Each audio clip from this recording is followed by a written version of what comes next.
Boa tarde a todos. Boa tarde. Que a paz de nosso Mestre Jesus esteja em nossos corações.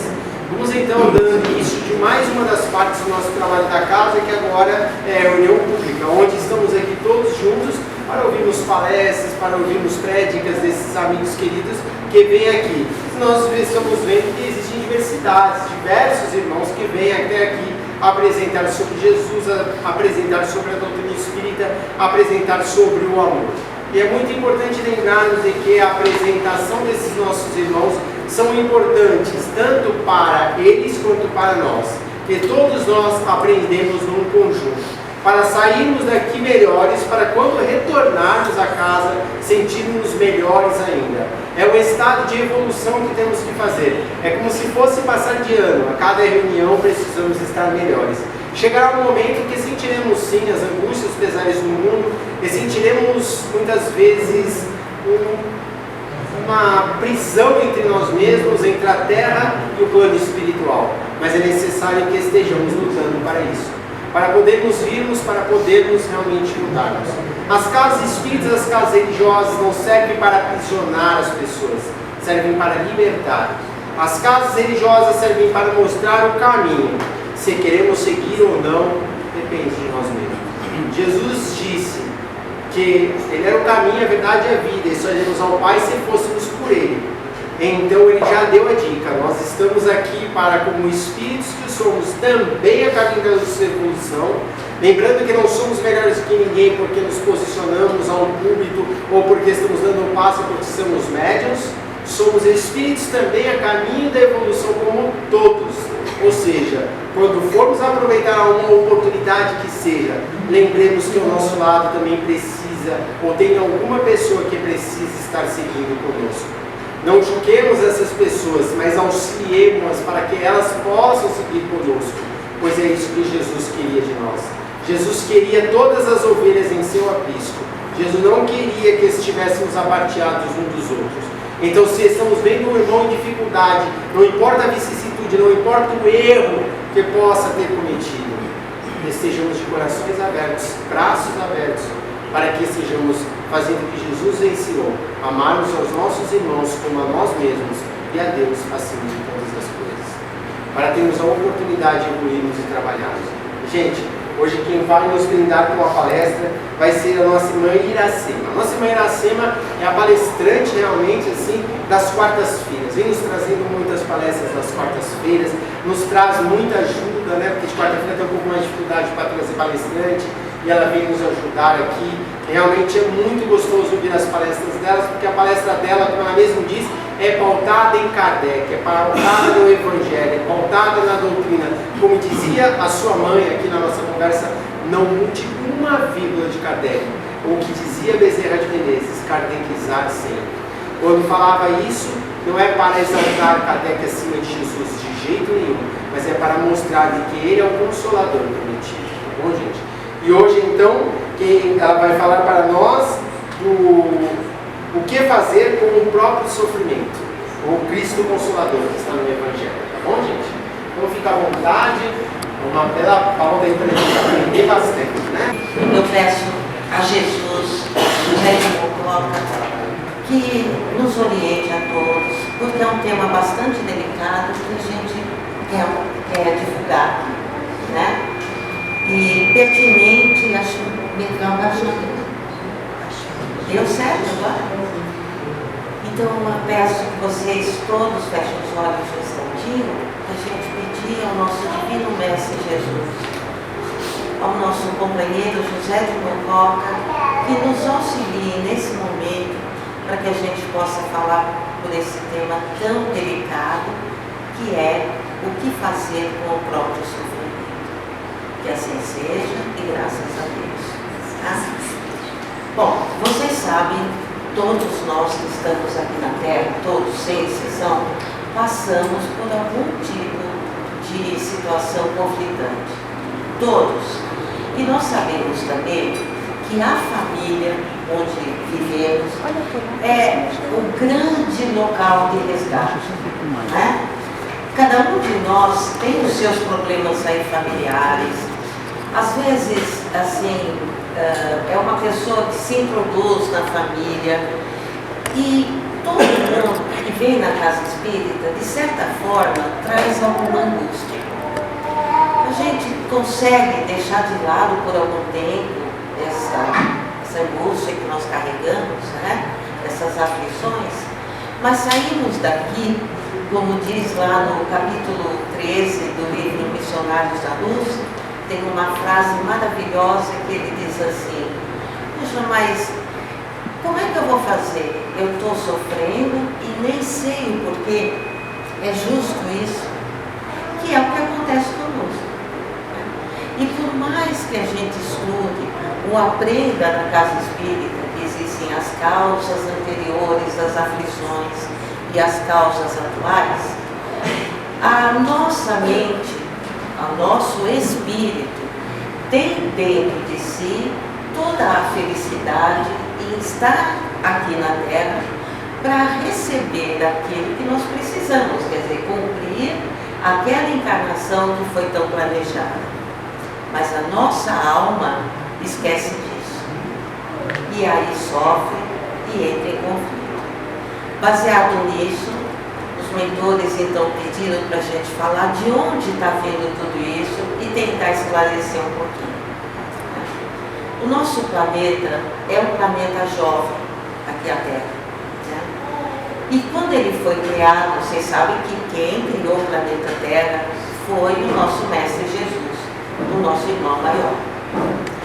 E todas as coisas estão lá na palavra, lá no prólogo de João, ele disse: no princípio era o Verbo, né? E o Verbo estava com ele e o Verbo era ele. Então a gente sabe que daquele jeito que João escreveu, ele já estava dizendo que o mundo foi criado pelo Cristo. E Jesus se tornou o grande diretor, o grande governador do planeta Terra. E foi programado que viessem espíritos ainda jovens, no início da sua criação, para se desenvolverem junto com o planeta Terra. Está dando para acompanhar, né? Então, quem queria para cá? Aqueles espíritos recém-criados, recém-planejados. Acontece que numa constelação próxima à Terra, quando eu falo próxima, eu estou falando em 490 mil anos-luz. Né? Estava acontecendo o que vai acontecer exatamente no começo a acontecer aqui no planeta Terra, que era uma fase de transição. E isso era na constelação do Cordeiro, né? E lá existia uma estrela chamada Capela. E aqueles espíritos que estavam vivendo em Capela estavam já num nível de evolução moral e espiritual próximos a dar um salto para viverem no mundo feliz, que é o que nós estamos vivendo agora. Ninguém consegue passar por uma reforma numa casa sem primeiro fazer aquela bagunça, não é assim? Se a gente for pintar uma parede em casa, tem que lixar, tem que amaciar, faz aquela poeira danada. Imagine fazer isso num planeta inteiro. E existiam naquele planeta alguns milhares de espíritos que não tinham condição de acompanhar a evolução do planeta de Capela. Eu acho que vocês já ouviram falar isso. Quem é espírita já ouviu dizer assim: puxa, os exilados de Capela, mas afinal o que é e de onde veio? Um dos melhores livros de Chico Xavier se chama Os Exilados de Capela. Então foi planejado, na natureza assim, Deus não perde nada. Não existe essa coisa de inferno, vai arder no inferno por toda a eternidade. Foi criada uma oportunidade para que esses espíritos tivessem uma nova chance para poder não só ajudar o planeta Terra que estava começando, porque eles detinham aquele desenvolvimento tecnológico, conheciam a ciência, mas não tinham um bom desenvolvimento nem moral, nem espiritual. Então foi planejada a transmigração desses espíritos para o planeta Terra. Muita gente diz assim, mas o que aconteceu? Arrumaram uma nave espacial e todos desembarcaram aqui no planeta? Porque existem alguns amigos, alguns que eu digo irmãos aqui no planeta Terra, que acham que aqueles espíritos que já alcançaram a evolução aqui, quando houver completada a fase de transição do planeta Terra, haveriam algumas naves espaciais que viriam buscar aqueles espíritos. Não, não foi isso. Você só entra no planeta Terra ou sai pela desencarnação. Então esses espíritos saíram de lá para nascerem aqui. Isso é importante para a gente saber de onde está vindo esse sofrimento todo. E quem chegou no planeta Terra para se misturar aqueles espíritos ainda insípidos que estão no início do desenvolvimento. O povo que veio foram os egípcios, os judeus, que seria o povo hebreu, né, isso é muito importante a gente saber, e os hindus, o povo que veio de Capela, para se misturar com os espíritos bebê, não bebê no sentido de bebezinho de colo, mas com uma consciência ainda muito ingênua, para começar a trabalhar aqui. E quanto tempo faz isso? 40 mil anos. Eu sugiro que vocês leiam a obra do Chico, porque ela é maravilhosa e ela traz muita informação que tem base científica. Depois, os antropólogos confirmaram isso. Então, qual era o povo que estava aqui no planeta Terra? Os africanos. Então, tem tanta gente com tanto preconceito racial, e os nossos irmãos africanos eram os primeiros que aqui estavam. Apareceu no desenvolvimento, os africanos começaram a povoar a terra, começou a ver essa mudança de um lugar para outro e apareceram os chineses, os europeus e tal. O que aconteceu foi que esses espíritos, que na verdade somos nós, quem veio de Capela são aqueles espíritos que agora estão acordando para essa fase de transição. Então, nós não somos mais os egípcios, porque a missão deles era construir as pirâmides. Eles já tinham noção da vida pós-morte e eles foram embora logo após a construção das pirâmides, aí há 4 mil anos. E quem ficou aqui? Ficou aqui os hindus, o povo hindu, né, as colônias hindus, e ficaram os hebreus. Está dando para acompanhar? Falando onde é que Iracema quer chegar? Isso é muito importante para a gente. Porque quando a gente fala, mas eram os hebreus, parece muito distante. Mas éramos nós. E aí, a civilização na Terra começou a amadurecer. A primeira vez que se falou sobre leis, sobre constituição de família, essa coisa que já estava escrito na consciência dos homens, foi a lei de Moisés. Moisés aparece e fala, olha, daqui para frente não pode fazer isso, não pode fazer aquilo, tal, amar a Deus sobre todas as coisas, e traz uma série de normas que serviu por 2000 anos. Por quê? Porque aquele povo que estava recebendo aquela tábua de leis, que eram os hebreus, precisavam ainda de um tipo de ancoragem muito severa. Olho por olho, dente por dente, bateu, levou. Era a única forma de entender. 2000 anos depois, na verdade 1800 anos depois, chega aqui na Terra o nosso Cristo. Porque o povo ainda não entendia a solidariedade. Um achava que se você penetrasse na casa dele, ele podia ir lá e matar sua família. Se Se você devia dinheiro ao senhorio da terra, você poderia pegar os filhos dele como escravos. E aí todo mundo conhece essa história. Aí chega Jesus, que começa a falar do amor. E falando, olha, somos todos iguais. Eu não vim destruir a lei. Isso está no Evangelho segundo o Espiritismo. Eu vim para dizer, ame ao próximo como a ti mesmo. E ele vem dar o verdadeiro Evangelho. Só que nós estávamos lá ainda tropeçando naquela lei que foi ensinada por Moisés e ninguém conseguiu ainda assimilar as palavras de Jesus.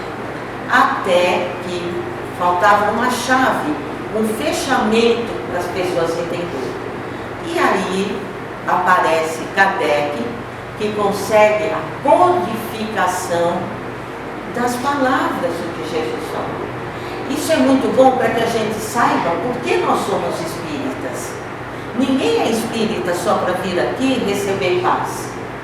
Nós somos espíritas para praticar verdadeiramente o amor. Ah, mas eu já amo, mas não como a ti mesmo. Aí vem o Espiritismo e começa a explicar que nós teremos uma outra vida. Ah, mas no tempo de Jesus, eles também não acreditavam numa outra vida? Bom, de certa forma sim. A sociedade era dividida como havia os fariseus, que eram os doutores da lei, e eles sabiam que tinham uma outra vida, mas só para eles e para o pessoal da turma deles. Havia os saduceus, que achavam que eles eram os bambambãs, mas não acreditavam numa nova vida. Havia os republicanos, que não acreditavam em nada, mas que a função deles era arrecadar dinheiro. E aí havia os samaritanos, havia os gregos, os egípcios. Só havia um caminho e ninguém achava que o vizinho podia também ter direito a uma nova vida, uma nova reencarnação. Até que nós chegamos aqui, estamos aqui no ano de 2024, e cada um de nós, olha, amanhã começa o último mês do ano de 2024. E cada um de nós ainda tem dentro de si, ou está arrastando, uma maleta de sofrimentos. Você não está sofrendo com a família, está com problema com o estudo, se não é com o estudo, é problema financeiro. E fomos nós reunidos no Brasil. E é por isso que eu estou aqui hoje tentando falar sobre isso. E aí a gente diz assim, olha, aqueles que aceitam e entendem da onde nós viemos, tudo isso que eu estou falando, gente, eu não estou inventando.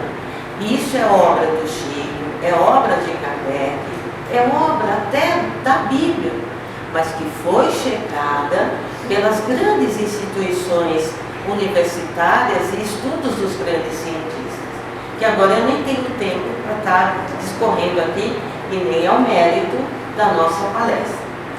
Aí ele diz assim, bom, mas eu vou na casa espírita, então eu vou agradecer, que bom, eu estou sofrendo, né? E não é isso. Nós não estamos aqui para viver conformados com a nossa vida, mas para viver em conformidade com a nossa vida. Quando nós entendemos de onde está vindo essa onda que nos atinge, eu estou falando para o nosso grupo aqui do Brasil, hein? Porque cada povo tem o seu próprio resgate coletivo. Nós temos lá o pessoal no Oriente Médio que estão brigando entre si. Um irmão vai lá, joga uma bomba, outro fala, então vou te jogar 10 bombas. Não é assim que está acontecendo? Se a gente olhar para o planeta Terra, está muito pior do que ele esteve até mesmo no período pós-guerra ou no período de guerra.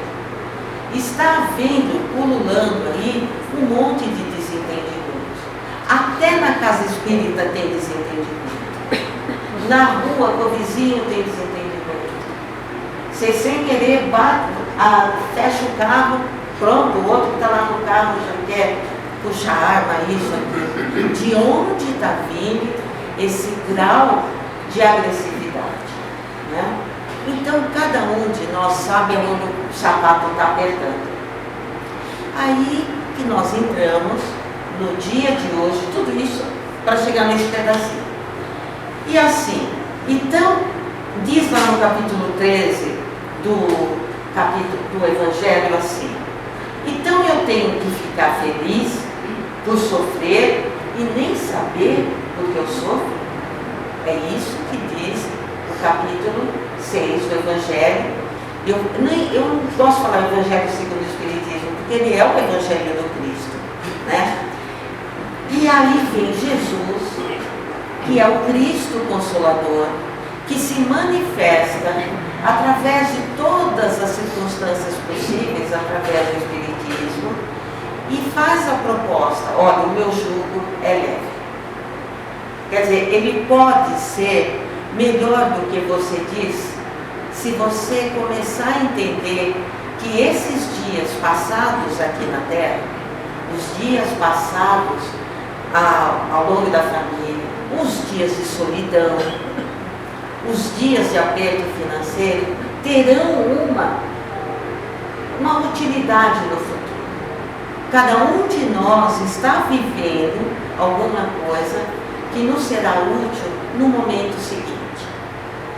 Cada um de nós foi colocado dentro de uma comunidade, depois de uma comunidade maior e maior, para que a gente entenda que vai haver consequência disso, mas que a revolta sobre o que nos acontece só vai piorar a situação. E aí que eu entro aqui, eu gostaria de falar sobre o Espiritismo um pouquinho e falar sobre o que nos acontece. Lá no capítulo do Cristo Consolador, ele diz assim: o Espiritismo revela a causa nas existências anteriores. Por quê? Porque ele mostra que o sofrimento são crises salutares que nos levam à cura. Como é que é essa crise salutar? Para quem já teve doente, precisou fazer um tratamento que seja doloroso, olha, nem vou falar de coisas assim, de grandes doenças. Quem já teve uma dor de dente, que precisou ir no dentista e abrir um dente para remover a cárie, sabe que o momento de passar por aquele instante ali, por melhor que o dentista seja profissionalmente, é um momento de angústia. Ele vai anestesiar, ele vai pegar um motorzinho, vai abrir o seu dente, vai ficar com aquela cara de palhaço. Aguenta um pouquinho, eu posso falar porque eu sou dentista, viu? Então eu posso criticar. E aí você lá suando. Mas quando acaba, a gente diz: ah, tá bom. Isso é o que eles chamam de uma crise salutar.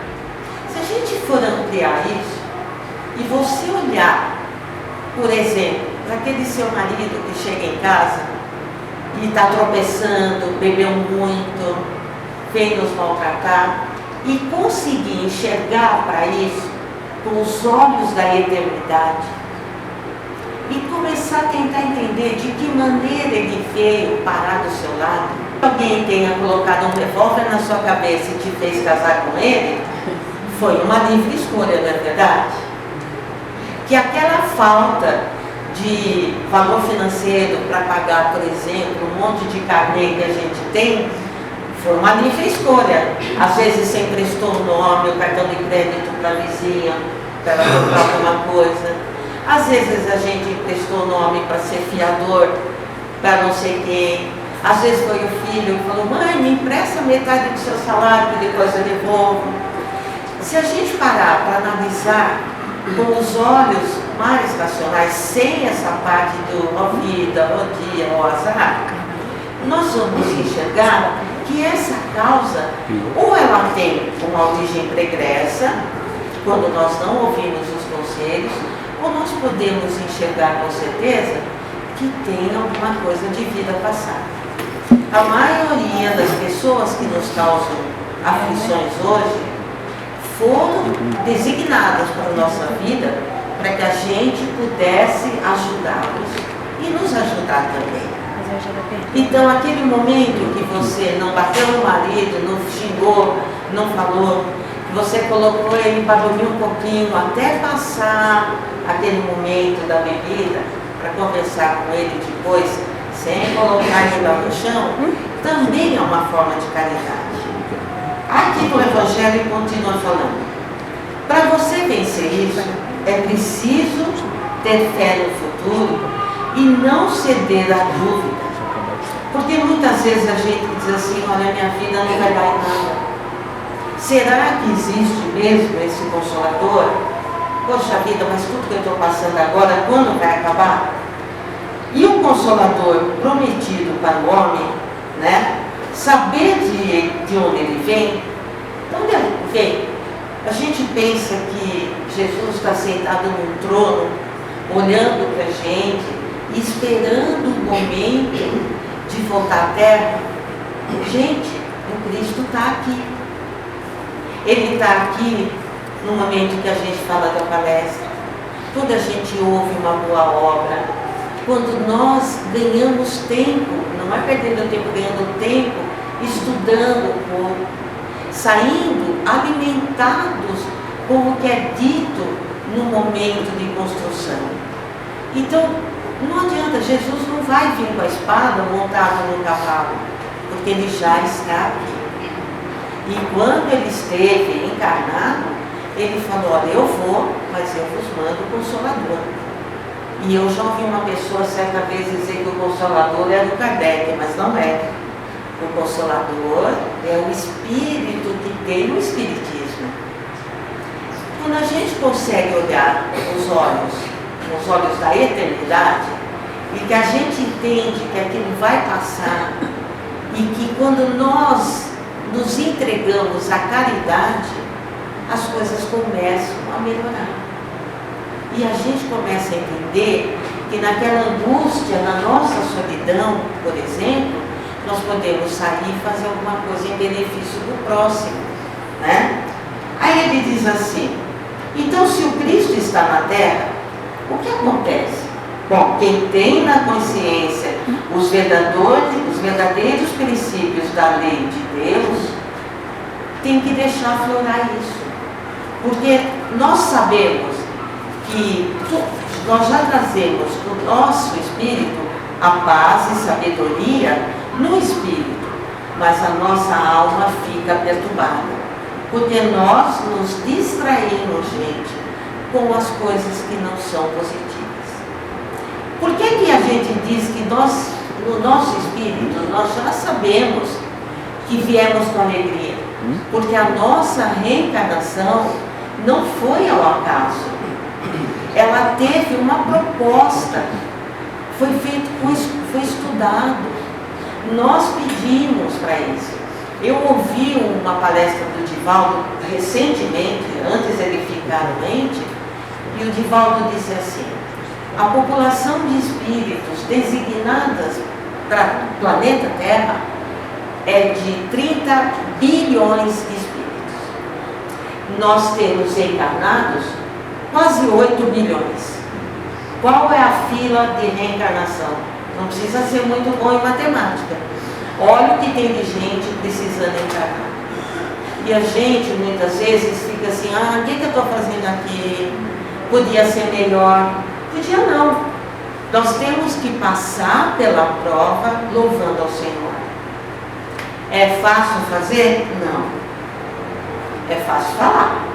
Quando estamos todos reunidos, é fácil. A gente pode chegar aqui todo mundo, glória, aleluia, né? Aí é fácil. Mas e quando nós estamos passando a saudade do ente que partiu, do filho que mora longe, da filha que mora longe? Eu passei bastante por isso, que eu já passei por essa fase de meus filhos morarem em local que eu não tinha dinheiro para visitar, que foi estudar na Europa, nos Estados Unidos, e eu aqui trabalhando para mantê-los lá. Então, é muito, nós temos que cativar o nosso engrandecimento espiritual, mas não o que a gente carrega na nossa alma. Aqui todos sabem que chama-se alma o espírito encarnado. e quando estamos desencarnados é que é espírito. Então a matéria, que é o nosso corpo, atrapalha um pouquinho o alcance das coisas espirituais. É por isso que a gente precisa dessa reunião para a gente ficar alerta e poder um acordar o outro, né? Aí ele diz assim, bom, muitas vezes o sofrimento chegava e nós nem sabíamos o que fazer. E aí aparecia a revolta, e com o advento do Espiritismo, nós vamos entrando no estudo para compreender o que está acontecendo. Mas poucos sofrem bem, pouquíssimos. Tanto que quando a gente encontra uma pessoa que é diferente, ela diz assim, nossa, você viu a dona Pobrinha? Olha tudo que aconteceu com ela, tal, e ela está aí, olha, não está se jogando no chão nem nada, ela é diferente. Quando todos nós aqui, que tivemos a chance da reencarnação, deveríamos saber como passar por esse momento agradecendo. Mas que as provas, isso é Jesus que fala lá no capítulo 6 do Cristo Consolador, não é coisa da minha cabeça. Ele diz assim, as provas bem suportadas nos conduzem ao reino. Que reino é esse? O reino da evolução. Principalmente agora, gente, que nós já entramos no período de transformação, de transmigração planetária, e é por isso que está tendo toda essa bagunça, não é? As pessoas brigam por política, um quer ficar à esquerda, um quer ficar à direita, brigam por causa de remédio, brigam por causa de doença, quando nós deveríamos todos, eu falo também por mim, deveríamos estar em oração pelo país, por nós mesmos, e para que nós, cada um de nós, ensinasse aos nossos filhos, aos nossos netos, essa palavra. E o que é que o Cristo diz no capítulo 6 do Evangelho segundo o Espiritismo? Tudo precisa ser reorganizado na nossa mente. Sair daqui com esses elementos, mas como que eu vou reorganizar isso? Quando chegar aquela ideia assim, puxa vida, olha, eu me senti sozinha, é domingo à tarde, está muito difícil, ninguém veio me visitar. Saber que ali pode ter, às vezes, o seu irmãozinho desencarnado colocando essas palavras na sua cabeça. Em vez de nos entregarmos à lamentação, é o momento de nos entregarmos à oração, ajudando assim aquele irmão que está do lado, a nós mesmos, e ainda o que tiver ao redor, que é o vizinho, o outro que estiver lá. E isso todo mundo sabe que a gente precisa praticar o Evangelho no lar. É para isso. De tanto fazer, a gente acaba afastando esses pensamentos. É como fazer ginásio. No primeiro dia, fazer exercício, segue lá e não quer voltar nunca mais. Aí depois você quer, e aí vai melhorando e melhorando. Aí ele diz assim, gente, o sofrimento, quando aceito à luz da fé viva, ela é uma fonte criadora de asas espirituais. Isso está escrito no capítulo 16 dos Missionários da Luz. Quando é que aconteceu isso? Lá no Missionários da Luz, o espírito de Alexandre se aproxima da médium, que é a Otávia, que está lá sofrendo, porque a Otávia é a médium, e tem lá um marido que bebe, que briga, que causa problema, aquela coisa toda. Então, um dos espíritos fala para o mentor, mas poxa vida, ela sofre tanto e ela quer ajudar. Aí o que ele diz? Ele não diz coitadinha, ele diz essa palavra maravilhosa. O sofrimento, quando aceito, a luz da fé viva. O que é a fé viva, gente? É aquela fé que nos põe de pé, que faz assim, olha, você não é qualquer um, você foi escolhido pelo Senhor para estar aqui, escolheu para ajudar o Brasil, escolheu para ajudar a sua família. Ah, mas na minha família só eu entendo. Então, você veio para ajudar. Mas eu não posso nem falar de Jesus lá. Não fale, ore, não diga, decida. Isso é a fé viva.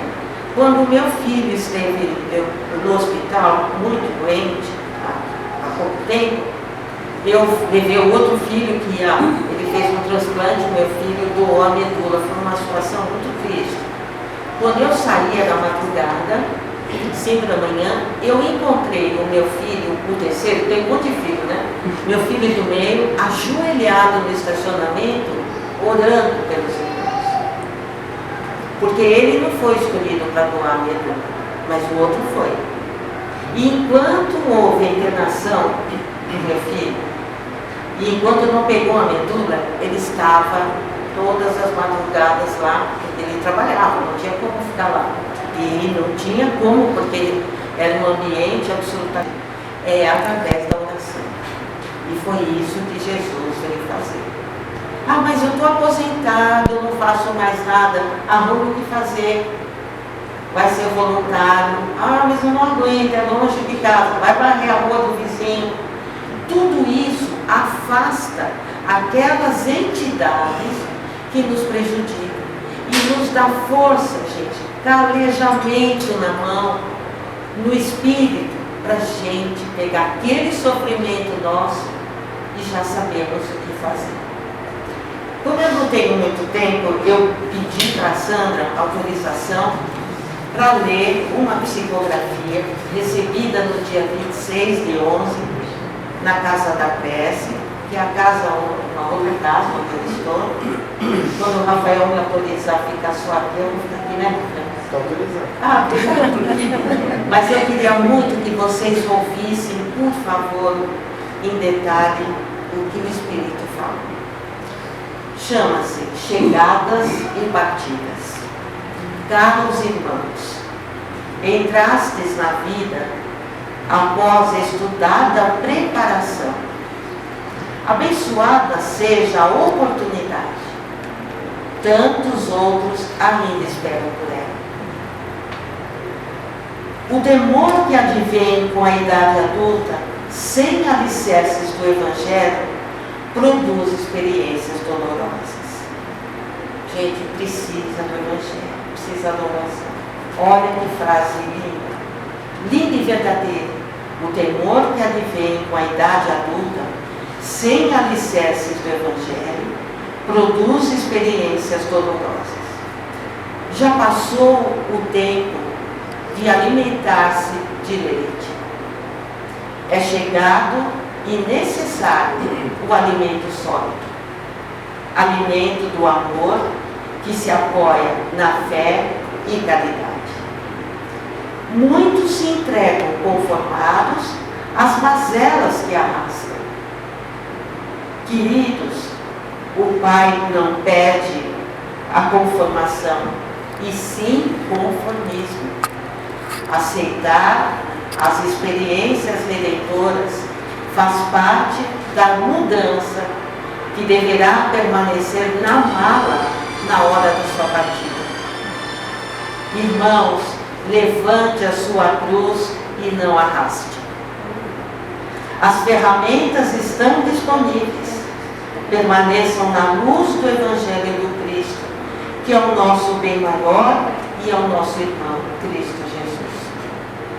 É dia 26 de 11 de 2004. Tudo depende de nós.